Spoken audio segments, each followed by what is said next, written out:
Mummy ఈరోజు మా lunch బాక్స్లోకి ఏం ప్రిపేర్ చేసినావు? ఈరోజు మీ లంచ్ బాక్స్లోకి ఎగ్ పులుసు చేసిన. అదేం పులుసు? ఎగ్ కర్రీ చేసిన. కర్రీ అంటే ఇట్లా చేసిన. బాగుంది. చూడు ఫస్ట్ ఎగ్స్ ఉడకబెట్టినావు కదా?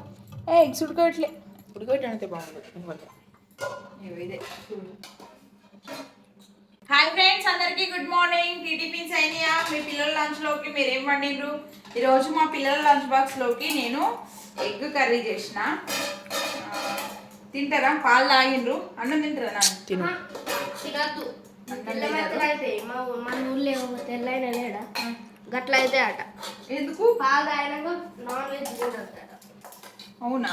మరి అప్పటికి తింటారు కదా. అది అప్పటికి అది అప్పటికి ఏంటన్నది. అది ఎగిరి ఎగిరి దునికి దునిగా అరుగుతుంది ఇప్పుడు. అంతేనా?